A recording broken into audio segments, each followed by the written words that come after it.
Kitsoff, who scored the hat-trick inside 25 minutes last week, and he turn a quick pass on the outside and see you later to try under the post.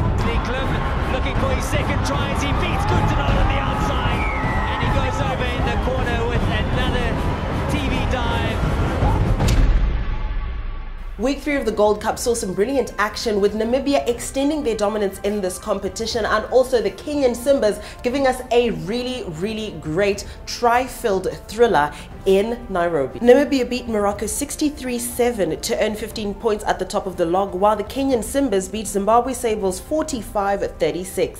Morocco hosted Namibia in Casablanca, their second home game in the Gold Cup. The match was pretty much one-sided, with visitors Namibia playing with precision and intent, and they were too much for the Moroccans. They went into halftime with the visitors leading 35-0. Morocco had a better second half, showing strong signs of resistance. They were very physical and they didn't give up easily. However, Namibia remained strong and held on to their third game undefeated. Namibia went into this knowing that only two sides can dethrone them, and that was the critical matchup between Kenya and Zimbabwe. Yeah, definitely. That's the two big ones, Zimbabwe and Kenya. So we're looking forward to it. We're looking forward to our break and building on the next 2 steps to come. Both teams being equally matched and playing a similar style of rugby. The Simbas went through to halftime with a comfortable 33-17 lead, Tony Onyango proving to be one of the Kenya stalwarts. The second half was a totally different affair as the Zimbabweans upped the ante and led 36-33 with less than 8 minutes remaining. This was a very fast game, reshuffled Zimbabwe's front row, showing good hands and running lines which paid dividends. However, the Kenyans came back with late tries to seal their third consecutive victory. Thank you, thank God.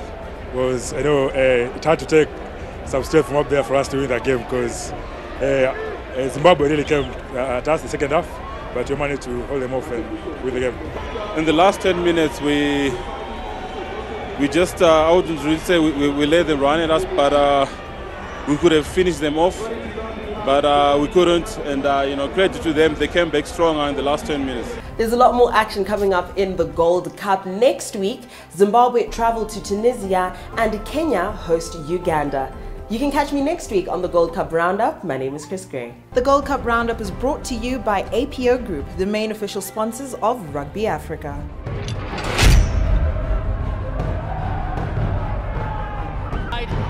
And it's Ruan Kitsoff, who scored the hat-trick inside 25 minutes last week, and he Turn a quick pass on the outside and see you later to try under the post.